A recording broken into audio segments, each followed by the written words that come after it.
If you catch this type of carp, never feed it to your dog.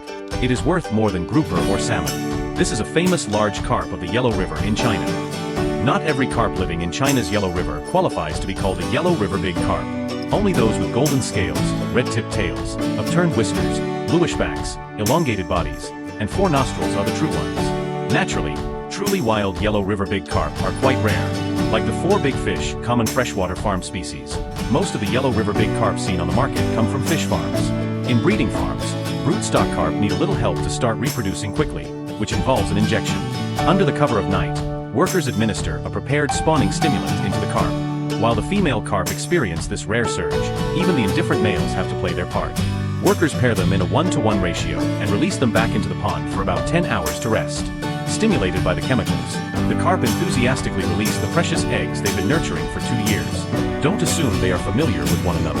In reality, the breeding pairs are strangers. To avoid inbreeding, the carp parents are either local groom and foreign bride, or vice versa. Without human intervention, they would never meet in their lifetime. The sticky fertilized eggs attach to fish nests made from palm fiber mats. Once everything settles down, workers retrieve the nests from the pond and place them in hatching tanks for cultivation. Compared to traditional breeding methods, the broodstock in these farms have it much easier. After artificial spawning and fertilization, the eggs are placed into incubation barrels for 3 to 5 days of hatching. Due to the strong stickiness of the eggs, workers must first bathe them to remove mucus and impurities before hatching. Over time, the eggs gradually turn white, seemingly lifeless. But in reality, they are preparing to break free. Workers transfer the nearly hatched eggs to hatching rivers, where the newly hatched fry stay for 3 days. Once they can feed independently, they are moved to fish ponds. To ensure a high survival rate for the fry, they must be provided with a good living environment. After one batch of fish leaves the pond, it undergoes a thorough cleaning. Workers drain the water, use high-pressure water jets to clean the pond, and remove silt from the bottom. Whether a fish grows well depends not only on its origins, but also on its rearing conditions. Even undervalued fish like catfish or tilapia can taste great if raised in a good environment. As a bottom-dwelling species, carp need some silt in their environment to enhance nutrition. To eliminate residual small fish and bacteria in the silt, workers clean and disinfect the pond thoroughly after dredging. Fish ponds are sun-dried for 10 to 15 days, then sprayed with water along the pond edges to trigger a heat-generating chemical reaction. Large amounts of quicklime are applied. So, how many protective layers do carp fry need to survive this? In fact, the benefits of quicklime fundamentally improve farming efficiency. A week after filling the pond with water, workers spread organic fertilizer to fertilize the water. Once the pH value stabilizes between 7 and 8, the fry can be introduced into the pond. The fish here seem to have a knack for healthy living. They are provided with an endless supply of soy milk. China Yellow River carp are omnivorous, eating simpler diets as juveniles, but as adults, they consume a wide variety of foods. In the wild, they often feed on algae and plankton. In fish farms, however, their diet is less varied. Plankton like brine shrimp is not necessarily unaffordable, but is less cost-effective compared to soy milk. Workers prepare large quantities of fresh soy milk daily and feed the fry 3 times a day, morning, noon, and night. This continues until the fry reach about 1.5 centimeters, at which point they are transitioned to feed.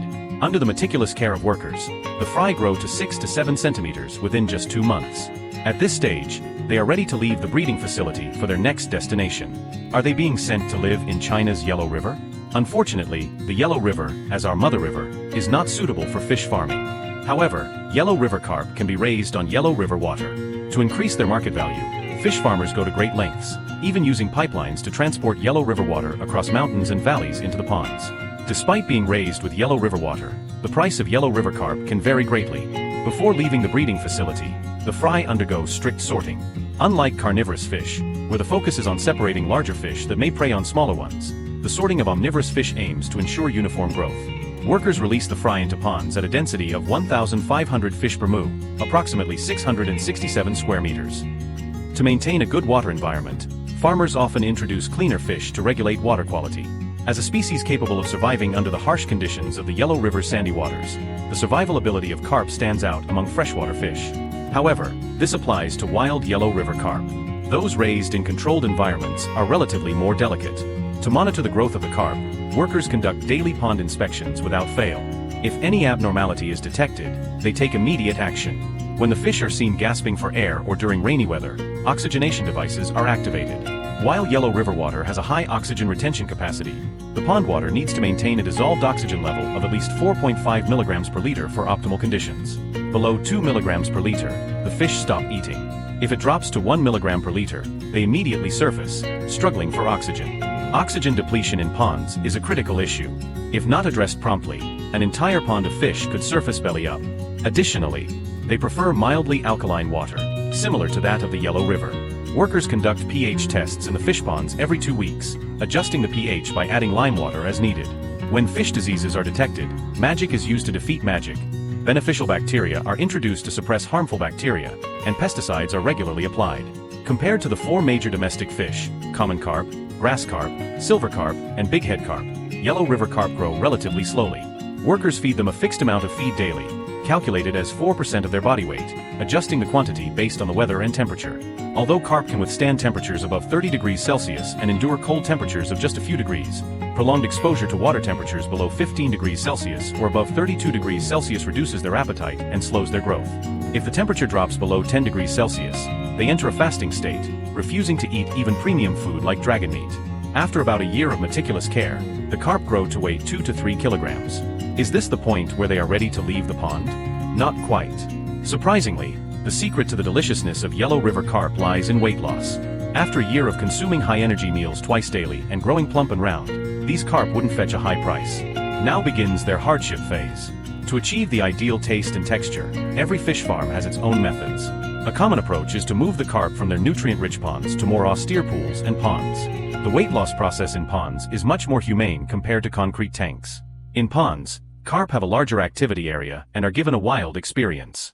No longer receiving regular feedings, the carp must fend for themselves. To encourage activity, workers set up 2 lights a kilometer apart at either end of the pond. The lights attract insects, providing an occasional snack. But to get even a small bite, the carp must swim several hundred meters, sparking their instinct to exercise. For the unlucky carp raised in concrete pools, the situation is even more challenging.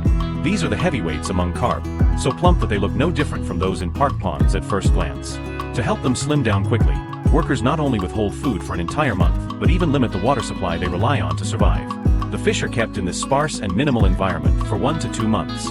During this time, the Yellow River carp in the pond gradually slim down, developing firmer muscles, and the natural muddy odor of the soil pond diminishes. Workers spread a large net across one end of the pond and pull it towards the other end with force. In most traditional fish ponds, there is no net pulling machine.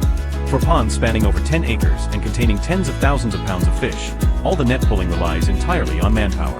Amid the workers' heavy breaths, the fishing net slowly closes in on the other side. After an exhausting effort, the carp are finally gathered in one area. As the available space shrinks, the carp in the net begin to thrash around. Indeed, the best weight loss method is controlling their diet. After a month of this slimming regime, the year-old carp weigh just about 2 pounds each, regaining a sleek and slender shape. Their bodies are now not much different from wild Yellow River carp, although they lack the ruggedness that comes from battling through strong currents. The workers scoop the carp from the net and place them into plastic baskets, which are lifted onto aquatic transport trucks using a hoist. Some carp are delivered directly to aquatic markets, while others are sent for processing. But they're not being sent to work. Instead, they undergo freezing and cold chain transport, allowing diners in other regions to enjoy affordable Yellow River carp. At the processing facility, the lively carp are killed, gutted, and cleaned. Within minutes, they are ready for freezing, packaged as ingredients that can be cooked immediately once thawed. For diners who prioritize freshness, there's an even better option. Workers place live Yellow River carp into water-filled plastic bags, inject oxygen into the bags, and seal them. Though the carp can't move in this confined space, they can barely survive. In these sealed containers, they can live for 2 to 3 days or, in some cases, up to a week, long enough for long-distance transportation. However, compared to quick freezing methods, this approach is more costly. For fish farmers, making a fortune depends on favorable timing, location, and opportunity. Selling fish on regular days brings modest profits, but during the Chinese New Year season, it's a time to earn big money. Unlike in most parts of Guangdong, where many locals turn their noses up at carp, people here have a deep emotional connection to them. After all, the Yellow River carp is the living embodiment of the legendary image of fish leaping over the Dragon Gate, depicted in traditional New Year paintings. Thank you for watching, and see you next time.